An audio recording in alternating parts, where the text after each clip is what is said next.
नहमदुहु व नुसल्ली अला रसूलिहिल करीम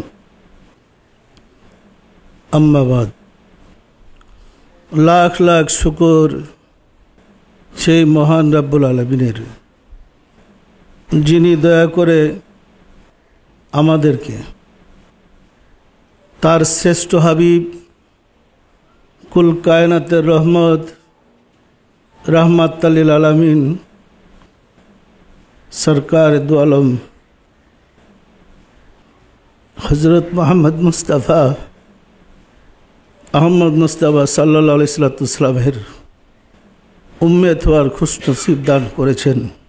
सम्मानित आशिके रसूलेरा आपनारा जानेन 25 डिसेम्बर सारा विश्वेर मानुषेर जन्य बड़ोदिनेर उत्सव धूमधामेर साथे पालित হয়েছে।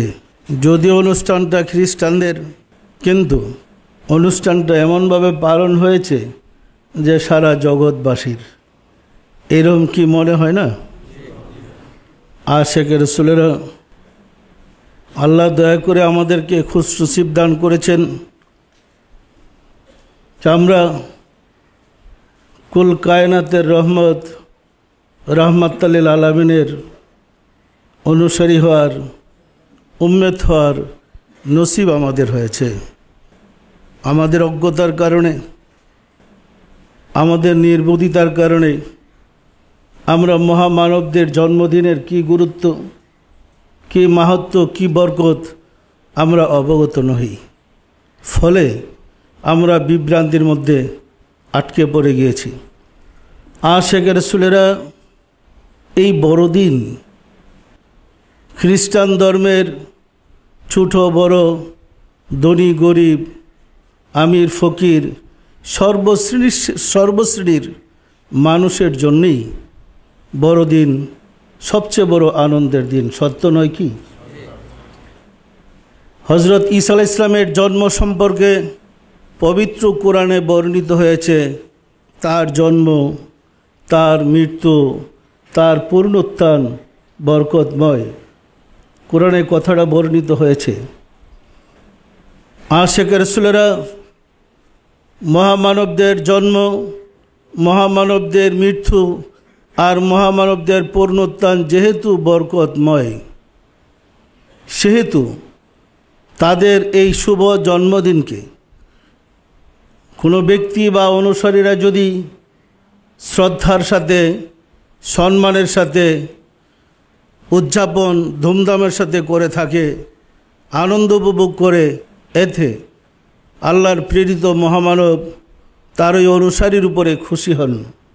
তিনি খুশি হলে রাব্বুল আলামিনও খুশি হন। রাব্বুল আলামিন খুশি হলে তার সমাজে, পরিবারে, সংসারে, দেশে বিদেশে অশান্তি থাকতে পারে না? থাকতে পারে? হযরত ঈসা আলাইহিস সালামকে বেথলেহেমে পাঠানো হয়েছিল। হযরত ঈসা আলাইহিস সালাম ইসরায়েলের বেথলেহেমে, জেরুজালেমের বেথলেহেমে প্রেরিত হয়েছিলেন। আর হযরত রাসূল পাক সাল্লাল্লাহু আলাইহি ওয়াসাল্লাম আরবের মক্কা নগরীতে জন্মগ্রহণ করেছিলেন। রাসূলের শানে রাব্বুল আলামিন বলেছিলেন, পবিত্র কোরআনে যা বর্ণিত হয়েছে তা এরকম যে সমগ্র নবী রাসূলকে আল্লাহ একত্রিত করে দুনিয়াতে প্রেরণ করার আগেই আল্লাহর সামনে হাজির করে, রাসূলকে হাজির করে বলেছিলেন, উনি যে আমার শ্রেষ্ঠ হাবিব, আপনারা আপনাদের স্বজাতির কাছে গিয়ে জগতে প্রকাশ করবেন কি, পরিচয় দিবেন কি? সমস্ত নবী, সমস্ত রাসূল শ্রদ্ধার সাথে মাথা নত করে আল্লাহর সাথে ওয়াদা করেছিলেন, দয়াময় হযরত মোহাম্মদ মুস্তাফা আহমদ মুস্তাফা সাল্লাল্লাহু আলাইহি ওয়াসাল্লাম যে আপনার শ্রেষ্ঠ হাবিব, আপনার শ্রেষ্ঠ বন্ধু, জগতে আমাদের জাতির কাছে আমরা প্রকাশ করব। অঙ্গীকার করার পরে রাব্বুল আলামিন বলেছিলেন, তোমরাও সাক্ষী থাকো, আমিও সাক্ষী রইলাম। তারপরে আদম থেকে শুরু করে পর্যায়ক্রমে একের পর এক নবী রাসূল প্রেরণ করা হয়েছে। নবী রাসূলগণ জগতে আগমন করে মানুষকে যেমন মুক্তির পথ বলে দিয়েছেন, পাশাপাশি আল্লাহর শ্রেষ্ঠ হাবিব হজরত মুহাম্মদ মুস্তাফা সেই সংবাদও দিয়েছিলেন। আশিকে রাসূলেরা পরম সৌভাগ্য, আমরা আল্লাহর শ্রেষ্ঠ হাবিব রাহমাতুল লিল আলামিনের উম্মত হওয়ার খুশনসিব লাভ করেছি। আর পরম দুর্ভাগ্য হয়েছে আমাদের মতো নির্বুধ, মুসলমানদের মতো বর্বর, মুসলমানদের মতো নির্বুধ জাতি আল্লাহর জগতে আর রাখে নাই। আমরা শ্রেষ্ঠ, অথচ আমরা সবচেয়ে নির্বুধ। কারণ যাদের জন্ম এবং যাদের মৃত্যু, যাদের পুনরুত্থান মানুষের পরিত্রাণের জন্য হয়, আমাদের মুসলমানদের মধ্যে একটা সম্প্রদায়, একটা গোষ্ঠী যারা ধর্মের কথা বলেছে, তারা কিন্তু ঈদে মিলাদুন্নবী আসলে বলতে শুরু করে এই ঈদ আবার কোন ঈদ, বলে না চিৎকার দিয়ে বলতে থাকে রাসূলের জন্মদিন পালন করা শিরক বেদাত, বলে না। আশিকে রাসূলেরা যারা মুসলমানের কুলে জন্ম নেয়, যারা রাসূলের উম্মত দাবিদার হয়ে ইসলামের মুখোশ পরে বলে মহামানব রাসূলের জন্মদিন শিরক বেদাত, এরা কি আসলে রাসূলের উম্মত? কি বলেন? আমাদের এই অজ্ঞতার কারণে, এই নির্বুদ্ধিতার কারণেই আমাদের আফসোস করতে হয়। আজ এই নির্বুদ্ধিতার কারণে, অজ্ঞতার কারণেই বিশ্বজুড়ে মুসলমানরা চরম দুর্দশায়, চরম নির্যাতনের শিকার হচ্ছে। আরও হবে, আরও শাস্তি দেওয়া হবে মুসলিম জাতিকে। কারণ এই জাতি তার নেতাকে ছেড়ে দিয়েছে, নেতার আদর্শ ছেড়ে দিয়েছে, তাদেরকে শায়েস্তা করতে হবে। শায়েস্তার জন্যেই আল্লাহর পক্ষ থেকে মুসলমানদের উপরে অশান্তি, এই গজব চলে আসছে। আশিকে রাসূলেরা এই পরিস্থিতিতে আমরা যদি চেষ্টা করে মুসলমানদেরকে আশিকে রাসূল বানাইতে পারি, আমরা যদি চেষ্টা করে ঘরে ঘরে আশিকে রাসূল সৃষ্টি করতে পারি, তাহলে আমরা হয়তো আল্লাহর কুপানল থেকে আশ্রয় পাব, রক্ষা পাব রাহমাতুল লিল আলামিনের বরকতে। সত্য নয় কি?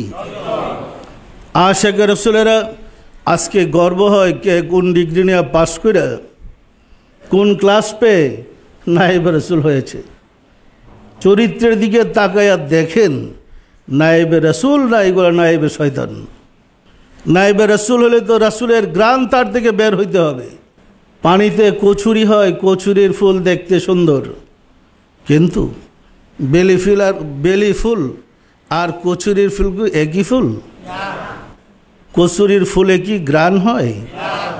ইসলামটা কি ওই রকম মুখোশের, জুব্বা পাগড়ি ডিলাগুলুফের? না, ইসলামের ভিতর থেকে কিছু গ্রান বের হবে। রাসূল যে গ্রান দিয়ে গিয়েছিলেন প্রেমের, রাসূল যে গ্রান দিয়ে গেছিলেন রাব্বুল আলামিনের, রাসূল যে আদর্শ দিয়ে গেছিলেন সালাতে আল্লাহর দিদারের, সেগুলো গেল কোথায়? সেই নিয়ামত হারানোর কারণে শুধু মুখোশ পরা নায়েবে রাসূল আর মুখোশ পরা মুসলমান, এই কারণেই গজব দেওয়া হচ্ছে, আরও দেওয়া হবে। এই পরিস্থিতিতে বাঁচতে হলে একটাই পথ, আমাদেরকে আশিকে রাসূল হইতে হবে। আশিকে রাসূল না হওয়া পর্যন্ত এই গজবের কুপানল থেকে আমরা বাঁচতে পারবো না, বাঁচার কোনো সুযোগ নাই। এই নির্বুধ জাতির চরিত্র হচ্ছে এরা বিজ্ঞান বিশ্বাস করে না। মুসলমানরা বিজ্ঞান বিশ্বাস করে না, বিশেষ করে মুসলমানদের ধর্ম প্রচারকরা বিজ্ঞান বিশ্বাস করে না। বিজ্ঞান হলো নাস্তিকদের, নাস্তিকরা বিজ্ঞানের জন্ম দিয়েছে। অথচ ইয়াসিন ওয়াল কুরআনিল হাকিম, এই কুরআন বিজ্ঞানময় গ্রন্থ, এই কোরআন কি নাজিল হয়েছে নাস্তিকদের কাছে না মুসলমানদের কাছে? তাহলে কোরআন যদি বিজ্ঞানময় গ্রন্থ হয়, বিজ্ঞান বিশ্বাস করলে কাফের হয়ে যাবে যারা বলে, এরা কি নির্বুধ নয়? এই নির্বুদ্ধের পাল্লাই পড়ে মুসলিম জাতি ধরাশায়ী হয়েছে। আশিক রাসূলেরা, মুসলমানরা যখন বিপদে পড়ে ছুটে যায় ইমামের পিছনে, দোয়া চায়, হুজুর একটু দোয়া করেন। কিন্তু যে দোয়া করে, যার জন্য দোয়া করে, দুইজনই সমান। অবস্থা এমন হয়েছে যে এই দোয়ার আল্লাহ পর্যন্ত পৌঁছার কোনো সুযোগ নাই। বিপদগামী দোয়া করলে এই দোয়া আল্লাহর কাছে যায় না। ফলে আমরা বিপদে পড়ে দোয়া করে আমাদের বিপদের হাত থেকে আমরা বাঁচতে পারছি না। সত্য না মিথ্যা বলেন তো? আশিক রাসূলেরা, এই কারণেই আমাদেরকে প্রমাণ করতে হবে আমরা আশিক রাসূল এবং রাসূলের খাঁটি নায়েব, আমরা রাসূলের উত্তরসূরি। আমরা প্রমাণ করে দিতে চাই, রাসূলকে মানলে, রাসূলের নির্দেশ মতো চললে, রাসূলের আশিক হইলে তার অশান্তি থাকতে পারে না। খ্রিস্টানদেরকে যদি আমরা কাফের বলি, যদি আমরা বিধর্মী বলি, যদি আমরা তাদেরকে নাস্তিক বলি, তালাশ করে দেখেন সকল খ্রিস্টানরাই তার নবীর জন্মদিনকে জীবন বাজি লাগে ধুমধামের সাথে আনন্দ করছে না করে নাই? তাহলে তার নবী যদি তার উপরে খুশি থাকে, তাদের প্রতি রহমত আসবে, তাদের উপরে তাদের দল নবীর খুশির কারণে আল্লাহর রহমত পাবে। রহমত পেয়ে আপনাদের উপরে প্রভুত্ব শুরু করবে, যা করতেছে। আমরা যদি আবার তাদের উপরে প্রভুত্ব করতে চাই, আমাদের রাসূলের আনুগত্য স্বীকার করতে হবে, রাসূলকে খুশি করতে হবে, রাসূলকে রাজি করতে হবে, রাসূলকে সন্তুষ্ট করতে হবে। রাসূলকে সন্তুষ্ট করতে পারলে রাসূলের বরকতে আল্লাহ আমাদের উপরে খুশি হবে, তখন হবে আমাদের বিজয়। সত্য না মিথ্যা বলেন তো? খ্রিস্টানদের মধ্যে একজন লোক পাবেন না যে বড়দিনকে অবজ্ঞা করে, অবহেলা করে। কিন্তু মুসলমানদের মধ্যে মসজিদে মসজিদে বহু হুজুর পাইবেন যাদের মূল্য 1200 টাকা বেতন, যাদের এক মাসের বেতন 1200 টাকা, 900 টাকা। বহু হুজুর পাইবেন রাস্তাঘাটে ফতোয়া দিতেছে মিলাদ বেদাত, জন্মদিন বেদাত, বেদাত শিরিক। তো এরা কারা? এদের খপ্পরে পড়ে মুসলিম জাতি আজকে ধ্বংস হয়ে গেছে। সত্য না মিথ্যা বলেন তো? আশিক রাসূলেরা, রাসূলের জন্মদিন যদি আপনি খুশি হন, রাসূল আপনার উপরে খুশি হবে। আপনাদেরকে আগেও আমরা বলেছি, আরও অনেকবার বলা হয়েছে যে যদি রাসূলের জন্মের খুশি হয়ে দাসীকে মুক্তি দেওয়ার কারণে আবু লাহাবের মতো একটা কাট্টা কাফের, তার যদি কবর আযাব হালকা হয়ে যায়, আমরা যদি রাহমাতুল লিল আলামিনের শুভ জন্মদিনকে শ্রদ্ধার সাথে, মহব্বতের সাথে সবাই মিলে পালন করি, আমাদের প্রতি আল্লাহর রহমত আসবে না আসবে না?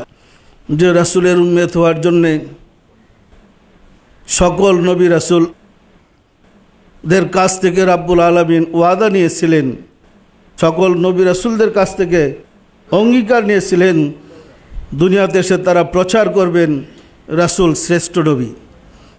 আশিক রাসূলেরা, আমরা রাসূলের উম্মত হওয়ার পরেও আমরা কার উম্মত?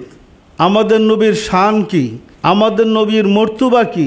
আমাদের নবীর মর্যাদা কোথায়? আমরা কিন্তু বুঝছি না, বোঝার মতো জ্ঞান আমাদের নাই। এই কারণেই বলেছি মুসলিম মানে নির্বুধ জাতি। এই কারণে বলেছি এই নির্বুধের দল একজন পিএইচডি লাভ করে ইমাম বানিয়ে দেবে একটা কারিকে। কারি মানে শুদ্ধ আরবিটা পড়তে পারে। একজন হাফেজকে মানে কোরআন শরীফ মুখস্থ করতে পারে, যার কোরআনের কোনো জ্ঞান নাই, অর্থবর্ত বুঝে না, এ শিক্ষায় পিএইচডি লাভ করে ইমাম বানায় দিলে 150 টাকার ইমামকে, তার পিছনে নামাজ পড়বে, হের মাস্তায় সে চলবে। বিজাতিদের দিকে তাকায় দেখেন, তাদের ধর্ম প্রচারকরা এত উচ্চ জ্ঞানী, এত সম্মানী, এত অধিক জ্ঞানের অধিকারী যে সে তার নবীকে কিভাবে উপস্থাপন করলে জাতির কাছে তার আদর্শ প্রকাশম পাকা হস্ত। সত্য না মিথ্যা বলেন? যেমন রাসূলের শানে বলেছেন, আল্লাহু নূরুস সামাওয়াতি ওয়াল আরদ মাসালু নূরিহি কামিসকাতিন ফিহা মিসবাহ। আল্লাহ নিজের কথা বলতে গিয়ে পবিত্র কোরআনে বর্ণনা করেছেন আল্লাহ আসমান জমিনের নূর, আল্লাহর নূরের মেসাল একটা জ্বালানো বাতির মতো। রাসূলের সাথে বলেন ওয়াদায়ান ইলাল্লাহি ওয়া বিইজনিহি সিরাজাম মুনীরা, হে রাসূল, আপনাকে প্রজ্বলিত প্রদীপ হিসাবে জগতে প্রেরণ করা হইয়াছে। তাহলে সমস্ত অন্ধকারের মাঝে একটা জ্বালানো বাতি নিয়ে আসলে অন্ধকার তো থাকার কথা না। অন্ধকার কি থাকার কথা? সূর্য উদয় হইলে আর কি অন্ধকার থাকে? তো সূর্যের চেয়েও আরও উন্নত প্রজ্বলিত প্রদীপ হিসাবে রাসূলকে জগতে প্রেরণ করা হয়েছে, যিনি সমস্ত অন্ধকার দূর করে সমস্ত খানাখানি সংঘাত দ্বিধাদ্বন্দ্ব লোভ লালসা সবকে অবসান ঘটে দিয়া আলো জ্বালে দিয়ে সবাইকে শান্তি প্রতিষ্ঠিত করতে আসছিলেন। সেই রাহমাতুল লিল আলামিনকে আমরা উল্টা বুঝতেছি যে গুরজুর মারবার জন্য এক ওয়াক্ত নামাজ না পড়লে 80 হোক বা জাহান্নামে, আর গুরজুর মারতেছে আর ডিলাগুলো ফেলে দৌড় পারতেছে, এর জন্য রাসূলকে পাঠাইছি। রাসূল কি ডিলাগুলো ফেলে দৌড় পারবার লাগে আসছিল? আর আল্লাহ গুরজন মারে এই কথা বলার জন্য আসছিলেন? আল্লাহর আসমাউল হুসনা 99টা নাম আছে কোরআনে। এই 99টা নামের উপরে অসংখ্য আয়াত নাজেল হয়েছে। আমরা প্রতিটা নামের ব্যাখ্যা সহ আয়াতগুলো বের করেছি, কোন নামে কি কি আয়াত আসছে। আয়াতের ব্যাখ্যা বিশ্লেষণ করলে দেখা যায় যে তিনি যদি একবার কাহার হয়, কাহার মানে বিচারে কঠোর, আসলে নিষ্ঠুর নয়। তিনি বিচারে কঠোর হক বিচার করেন। তাহলে আরও 98 বার তিনি দয়ার সাগর। কিন্তু মুসলমান ধর্ম প্রচারকগণ সবসময় প্রচার করতেছে এক ওয়াক্ত নামাজ না পড়লে 80 হোক বা জাহান্নামে, আর কবরে গুরজুটকাল মারবার তালেই আছে, আর অপশন নাই, মরার পরে গিয়া কবরে ঢুকাই দিলেই মারামারি চলতেই আছে। এদের ব্যাখ্যা বিশ্লেষণ শুনলে মনে হয় যে কবরের কাছে আপনি হাঁটতে পারবেন না, চিল্লা চিল্লি মারামারির চোটে। অথচ আজিমপুরের গুরুস্থানে 3 মাস পরে কবরগুলা ভাঙ্গা হয়, গুরজন মর্জন কিছুই বিশ্রে পাওয়া যায় না। এরা তো কবর আজাবই বুঝে না। এই কবর যে ভাঙ্গা আবার নতুন করে গড়া হয়, কোনো কবরের ভিতরে পেরেক মাইরা ফালাই রাখছে চিত করে, আর গুরজন মারতেছে, কেউ দেখছে না আজ পর্যন্ত? এ তো বুঝে না কবর আজাব কাকে বলে। যার ধর্ম সম্বন্ধে জ্ঞান নাই, এ নির্বুধের দল রাসূলের ব্যাখ্যা কি করবেন? আমরা যদি আল্লাহর দিকে তাকাই, রাসূল যে ব্যাখ্যাগুলা করেছেন, বিনা প্রার্থনায় আল্লাহ আমাদের রিজিকের ব্যবস্থা করতেছে না করে নাই? আমরা এত পাপ করা সত্ত্বেও আমাদের রিজিক তো আল্লাহ বন্ধ করে দেন নাই, বন্ধ করে দিয়েছে। আমরা তো অন্যায় অপরাধ করার পরেও আল্লাহর জমিনের উপর দিয়ে চলা আমাদের কিন্তু নিষেধ করে নাই, নিষেধ করেছে। আশিক রাসূলেরা প্রতিবেশীর সাথে আমাদের ঝগড়া হলে বলি আমার সীমানায় আসতে পারবো না, আমার রাস্তা ব্যবহার করতে পারবো না, কিন্তু আমাদের মালিক নাফরমানি করার পরও তার জমিনের উপরে চলা বন্ধ করে নাই, তার দেওয়া রিজিক আমাদের জন্য বন্ধ করে নাই, তার দেওয়া ফসল, তার দেওয়া ফলন, তার দেওয়া বৃষ্টি, তার দেওয়া আসমান, এগুলো আমাদের জন্য নিষেধ করা হয়েছে। আশিক রাসূলেরা আল্লাহর রহমত গজবের চেয়ে বেশি না কম বলেন তো? যিনি এত রহমত আমাদের দান করেছেন, আমরা কিসের কারণে তাকে ছেড়ে দিয়া আল্লাহকে ভুলে শুধু তিনি নিষ্ঠুর হালে গুরজুর মারবার লাগিয়া পাঠাইছেন, এই ব্যাখ্যা করার অর্থ কি? আসলে কোরআনের মধ্যে এত সুন্দর কথা আছে, সেগুলো আমরা যেহেতু বুঝি না, ব্যাখ্যাও করতে পারি না, মন গড়া যার যেমন খুশি ব্যাখ্যা করতেছি। এই কারণেই শ্রেষ্ঠ রাসূলের উম্মত আমাদের জন্য পরম গৌরবের, আর নির্বুদ্ধিতার কারণে আমাদের জন্য পরম দুঃখের। আমরা নির্বুধ, আমরা শ্রেষ্ঠ রাসূলের উম্মত হয়েও রাসূলের কদর বুঝতে পারি নাই। আমরা যদি সত্যিকার আশিক রাসূল হই, সত্যিকার রাসূল প্রেমিক হই, আর রাসূলের নূরের জ্যোতি দ্বারা নিজের সিনাকে আলোকিত করতে পারি, তাহলেই অন্ধকারে চলা আমাদের জন্য কষ্ট হওয়ার কোনো কারণ হবে না। যার কাছে বাতি থাকে, যার কাছে আলো থাকে, অন্ধকার রাত্রে রাস্তা চলা তার কোনো কষ্ট হয় না? হয়। যার কাছে আলো নেই তার জন্য অন্ধকারে চলা কি কষ্ট নয়? সমগ্র সৃষ্টি জগতের জ্যোতি, আলো, নূর হয়েছে রাহমাতাল লিল আলামিন। আমরা সেই শ্রেষ্ঠ রাসূলের উম্মত হইয়া, রাহমাতাল লিল আলামিনের উম্মত হইয়া আমরা যদি অন্ধকারে হাবুডুবু খাই, আমাদের জন্য পরিতাপ করা ছাড়া আর কিছুই বলার থাকে না। আশিকে রাসূলেরা আমরা রাসূলের শিক্ষা লাভ করে নিজের কলবে যদি ইমানের নূর দ্বারা আলোকিত করতে পারি, নিজের কলবকে যদি আল্লাহর জ্যোতি দ্বারা আলোকিত করতে সক্ষম হয়, আমাদের চলার পথ হবে শান্তির এবং পরম মঙ্গলময়। শুধু আমরা নয়, যার হাতে আলো থাকে সে যখন রাস্তায় চলে, সে যেমন রাস্তা দেখে পরিষ্কার চলতে পারে, তাকে যারা অনুসরণ করে তারাও নিরাপদে রাস্তা দেখে চলতে পারে। পারে না? পারে না? সেই আলোর ধারক বাহক হিসাবে রাহমাতাল লিল আলামিনকে প্রেরণ করা হয়েছিল। অথচ আমরা একটাবার সমাজে প্রচার করতে পারলাম না। আমাদের রাসূল কিন্তু গজব দিতে আসে নাই, উনি রহমত। রহমতে গালি দিল রহমত, রহমতে তারাই দিল রহমত, রহমতে কদমে জাগা দিল রহমত। রহমতের আর কোনো গজব থাকে না? থাকে নাকি? আল্লাহ হলেন রব আর রাসূল হলেন রহমত। রহমতের উম্মত হইয়া তাকায় দেখেন মুসলমানদের কার্যক্রমে কি প্রমাণ করে আমরা রহমতের উম্মত, আমরা রাসূলের উম্মত।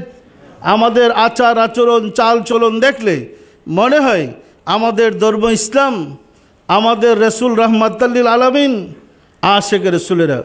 এই কারণেই আমাদেরকে আদর্শ চরিত্রের অধিকারী হইতে হবে। আমরা মূল চরিত্র হারিয়ে ফেলেছি। চরিত্রবান হইতে হলে রাসূলকে ভালোবাসতে হবে। রাসূলকে ভালো না বাসলে আপনি রাসূলের চরিত্র লাভ করতে পারবেন না। যে যাকে ভালোবাসে সে তার চরিত্রে চরিত্রবান হয়। আপনি যদি রাসূলকে ভালোবাসেন, রাসূলের আশিক হন, রাসূলের চরিত্র আপনার কাছে প্রকাশ পাবে। পাবে না? পাবে না? তার জন্য আমাদেরকে তাসাউফের সাধনা, কলবের সাধনা এবং রিয়াজত করতে হবে। আমাদের মধ্যে যে দোষ ত্রুটি আছে দূর করতে হবে। আমাদের মধ্যে জাগ্রত করতে হবে রাসূলের প্রেম।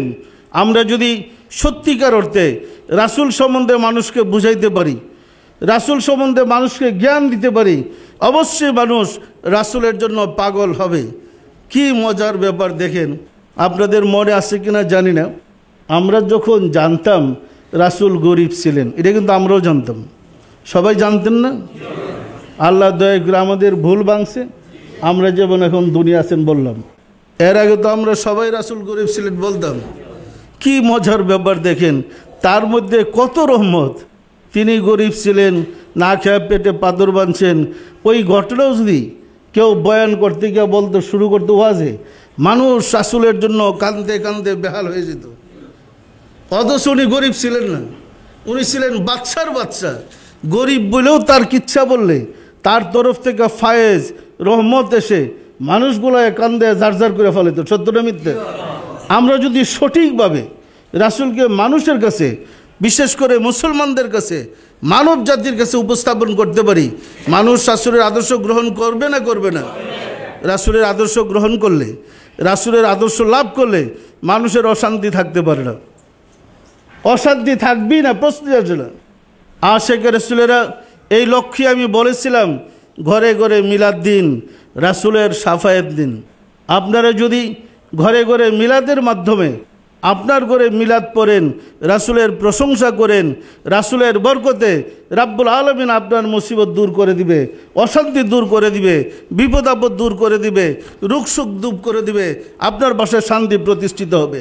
এইভাবে যদি সারা বিশ্বের মুসলমানদের ঘরে ঘরে মিলাদের জোয়ার আমরা আনতে পারি, রাসূলের জোয়ার আনতে পারি, আমাদের প্রতি আল্লাহর রহমত বর্ষিত হবে না? হবে না? হওয়ার কথা। আল্লাহর রহমত বর্ষিত হলেই দেখা যাবে রাহমাতাল লিল আলামিন কে ছিলেন। আমরা কি এটা পারবো? এক সময় জ্ঞান বিজ্ঞানে শ্রেষ্ঠ ছিল মুসলমানরা। এই যে ডাক্তারি বিজ্ঞান মুসলমানরাই জন্ম দিয়েছে, অঙ্কশাস্ত্র মুসলমানরাই জন্ম দিয়েছে, জ্যোতির্বিজ্ঞান মুসলমানরাই জন্ম দিয়েছে। এক সময় মুসলমানরা প্রভুর জাত ছিল, যতদিন রাসূলকে ধরে রেখেছিল, যখন রাসূলের আদর্শ ছেড়ে দিয়েছে একদম নিকৃষ্ট হয়ে গেছে, আমাদের উপরে আরেক দল প্রভুত্ব করার জন্য জেকে বসেছে। সত্য না মিথ্যা বলেন? কষ্ট লাগলেও কিচ্ছু করার নাই, কারণ আমরা আদর্শচ্যুত হয়ে পড়েছি। আমরা যদি আবার রাসূলের আদর্শে আদর্শবান হই, আমাদের ওই দিন ফিরে আসে, অবশ্যই আমাদের মধ্যে পরম শান্তি আসবে। বিশ্বাস হয়? আপনাদের বিশ্বাস হয়? ওয়াজ করে মানুষকে শান্তি দেওয়া যাবে না। ভিতরে শান্তির সৃষ্টি না হলে, আশেকে রাসূল না হলে ওয়াজ করে শান্তি আনা যাবে না। সুতরাং নিজের ভিতরে শান্তির সৃষ্টি করেন, রাসূলের নূর, সিরাজাম মুন্ডা নূর জাগ্রত করেন, কলবকে আল্লাহর নূর দ্বারা আলোকিত করেন, অবশ্যই শান্তি। আপনি যে দিকটা যাবেন শান্তিও সে দিকটা যাবে। আপনাকে শান্তি অনুসরণ করবে, শান্তিকে আপনার অনুসরণ করতে হবে না। পরিষ্কার না? পরিষ্কার না? বাতি যে দিকে যায় আলো সেদিকেই যায়, বাতি যে দিকে যায় আলো সেদিকে যাবে না? সুতরাং হৃদয়ে নূর শিখা জাগ্রত করেন, রাসূলের প্রেম জাগ্রত করেন, অবশ্যই শান্তি আমাদের মাঝে আসবে। আমি কি কিছুটা ধারণা দিতে পেরেছি? আশিক রাসূলেরা শান্তি পেতে হলে শর্ত, শান্তির দূত লাগবে। মুসলিমরা মাইর খাইছে, শান্তির দূত ছেড়ে দিয়া দৈরা বসে কিতাব। কিতাবে কোনো শান্তি আছে? গাঁজাখুরি গল্প বলা হয়, ঘরে আগুন লাগলে কোরআন শরীফ লাভদা বলে বেরিয়ে যায়। লাগান দিয়ে আগুনটা বেরিয়ে যায়নি? কোরআন তুপ তুপ করে রাশি রাশির সাথে আগুন লাগান দিই, লাভদা উড়া যায় নাকি কোরআন শরীফ? এই গাঁজাখুরির গল্প করে লাভ নাই। ইসলামে গাঁজাখুরির কোনো স্থান নেই। সুতরাং শান্তির চরিত্র ধারণ করেন, আপনি হবেন জীবন্ত কোরআন। যিনি শান্তির চরিত্র লাভ করেছে তাকে জীবন্ত কোরআন বলা হয়। আর এই কোরআন হলো মৃত কোরআন, এই কোরআন কথা বলতে পারে না। আশিক রাসূলেরা যতদিন পর্যন্ত মুসলিম জাতি জীবন্ত কোরআন ছিল, ততদিন সব সময় প্রয়োজন অনুযায়ী আল্লাহর পক্ষ থেকে তার কাছে সাহায্য আসছে। যখন মৃত কোরআনের উপর নির্ভরশীল হয়ে পড়েছে, মানে কলব মুর্দা হয়ে গেছে, কলবের সাথে যোগাযোগ বিচ্ছিন্ন হয়ে পড়েছে, তখন মাইর খাওয়া শুরু হয়েছে। আমরা যদি আবার কলবকে জাগ্রত করতে পারি, কলবকে জীবন্ত কোরআন বানাইতে পারি, আবার সেই শান্তি প্রবাহিত হবে। হবে না? হবে না? চৈত্র মাসে দেখেন গ্রাম বাংলায়, শহরে তো আর এই কথা মানুষ বুঝবে না, তবে গ্রাম বাংলায় যাদের বাড়ি ছিল দেশে যান, চৈত্র মাস আসলে মাটি ফাইটা একদম খাখা করতে থাকে। জুতা পায়ে দিয়ে হাঁটা যায় না, আর খালি পায়ে হাঁটবেন মানে পাউ পু কাইটা যায় এই মাটিতে। মাটির একটা বিকট অবস্থা হয়ে যায়, খালি পায়ে চলার প্রশ্নই আসে না। কিন্তু রাব্বুল আলামিনের যখন দয়া বর্ষণ হয়, বৃষ্টি বর্ষণ হয়, আধা ঘন্টা বৃষ্টি বলেই আবার দেখবেন হাঁটু পর্যন্ত গাইরা যায় কাদাতে। গাড়ে না? গাড়ে না? ওই হা করে যা ফাইটা ছিল রহমত থেকে বঞ্চিত হইয়া, রহমত এসে ঢুকলি সব আবার সমান হয়ে যায়। হয় না? হয় না? মানে মৃত মাটি আবার জীবন ফিরে পায়। আমরা যদি আশিক রাসূল হই, মুসলমানরা ময়রা ওই যে মাটির মতো ফাইটার হয়েছে, কোনো রহমত বরকত নাই। আবার যদি আশিক রাসূল হয়, রাসূলের বরকতে আল্লাহর পক্ষ থেকে রহমতের বাড়ি যদি আমাদের উপরে বর্ষিত হয়, আমরা আবার পুনরায় জিন্দা হয়ে যাব। আমরা যদি পুনরায় জিন্দা হইতে পারি, আল্লাহর রহমত, আল্লাহর বরকত সবই আমাদের জন্য হবে। হবে না? হবে না? তার জন্য কলবকে জাগ্রত করতে হবে। আমরা কি পারবো? সম্মেলন আমাদের কাছে। তার জন্যে যে যেখানে যতটুকু পারেন খেদমত করে যান, যে যেভাবে খেদমত করতে পারেন করেন। এটা হবে আমাদের ইমানি কাজ। আশিক রাসূলেরা মানুষকে যদি আশিক রাসূল বানাইতে পারি, বাস্তবিক রহমত যে পাওয়া যায় কি যায় না, আমরা একদম ডেমো দিয়া প্রমাণ করে দেখাই দেব।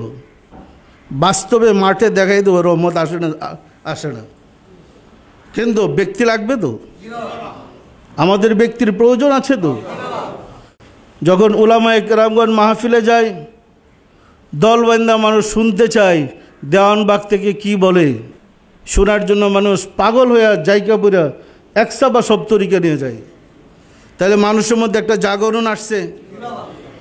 আগে যত বাধা ছিল, বাধা কিন্তু আস্তে আস্তে কেটে যাচ্ছে। এবং প্রচুর লোক তরিকায় সামিল হইতেছে।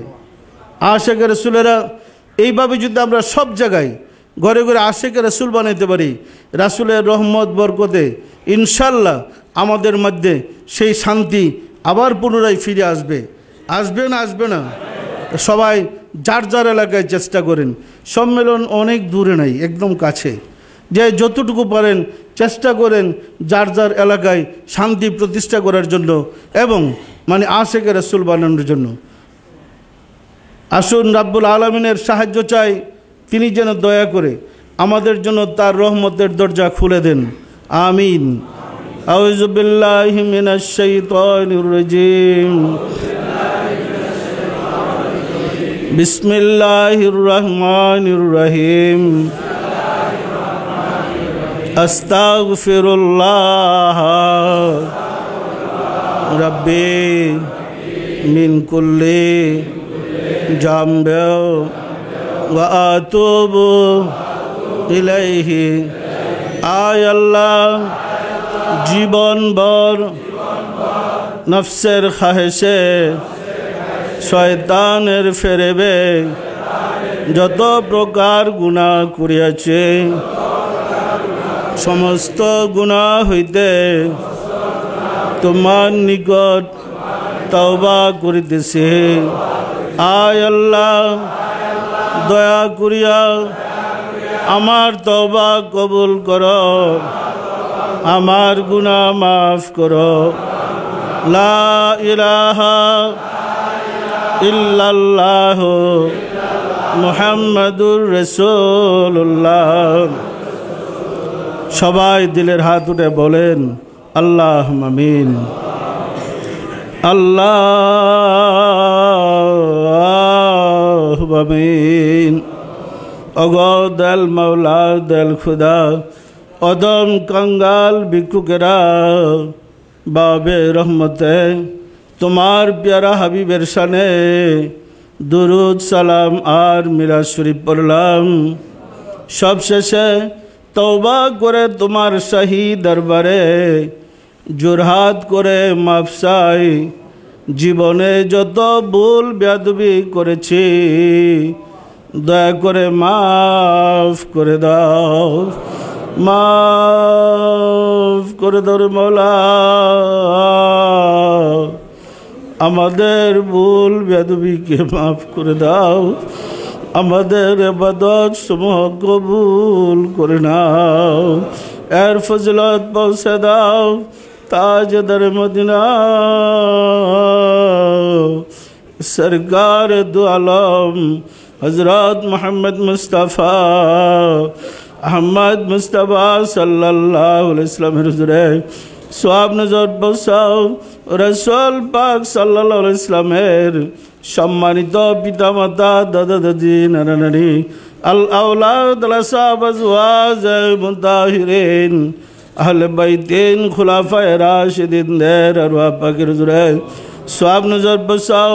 খাতুনে জান্নাত মা ফাতেমা রাদিয়াল্লাহু তাআলা আনহা, সাইয়েদনা হযরত ইমাম হাসান, সাইয়েদনা হযরত ইমাম হুসাইন রাদিয়াল্লাহু তাআলা আনহুমা, যাহারা দিন ইসলামের জন্য কারবালার প্রান্তরে শাহাদাত বরণ করে গেল রে মাওলা, দয়া করে তাদের আরওয়াহ পাকের হুজুরে সওয়াব নজর পৌঁছাও। বাবা আদম আলাইহিস সালাতু ওয়াস সালাম হইতে রাসূল সাল্লাল্লাহু আলাইহি ওয়াসাল্লাম পর্যন্ত যত আম্বিয়া আলাইহিস সালাতু ওয়াস সালাম দারুল বাকায় তাশরীফ নিয়েছেন তাদের আরওয়াহ পাকের হুজুরে সওয়াব নজর পৌঁছাও মাওলা। আমার মুর্শিদ পিরানে পীর দস্তগীর সুলতানুল মশাইখ সুলতান ইয়া মুজাদ্দাদ তরিকার ইমাম শাহ চন্দ্রপুরী রহমাতুল্লাহ আলাইহি হুজুরে তার সহধর্মিণী হযরত বড় মা রহমাতুল্লাহ আলাইহি হুজুরে সওয়াব নজর পৌঁছাও মাওলা। হযরত খাজা বাহাউদ্দিন নকশবন্দ রহমাতুল্লাহ, মুজাদ্দিদ আল ফেসানি রহমাতুল্লাহ, খাজা মাইনুদ্দিন চিশতি রহমাতুল্লাহ, বড় পীর আব্দুল কাদের জিলানী রহমাতুল্লাহ, তাদের তরিকার সিলসিলায় যত পীর ওলি গাউস কুতুব তামাম পৃথিবীর মুমিন মুমিনাত যে যেখানে ইন্তেকাল করিয়াছে রে মাওলা দয়া করে তাদের আরওয়াহ পাকের হুজুরে সওয়াব নজর পৌঁছাও, সওয়াব নজর পৌঁছারে মাওলা। আমরা ভিক্ষুকেরা যারা তোমার শাহী দরবারে হাত উঠাইলাম, আমাদের আপন আপন গর্ভধারিণী মা জননী, জন্মদাতা পিতা, মহাভদ্র স্ত্রী, শ্রদ্ধা শ্বশুর শাশুড়ি, দাদা দাদি, নানা নানি, খালু খালা, ছেলে মেয়ে খেসাকরাবা যে যেখানে ইন্তেকাল করিয়াছে রে মাওলা দয়া করে তাদের আরওয়াহ পাকের হুজুরে সওয়াব নজর পৌঁছাও। আর যারা জগতের বুকে বেঁচে আছে তাদের প্রতি তোমার রহমত নাজিল করো মাওলা গো। ওগো দয়াল মাওলা, দয়াল খুদা, আশিক রাসূলদেরকে গোলামি করার সুযোগ করে দাও, গোলামি করে নিজেদের মুক্তির ব্যবস্থা করে দাও মাওলা গো। আমাদের মুনাজাত দয়া করে কবুল করে নাও, আমিন। বাহাক লা ইলাহা ইল্লাল্লাহু মুহাম্মাদুর রাসূলুল্লাহ।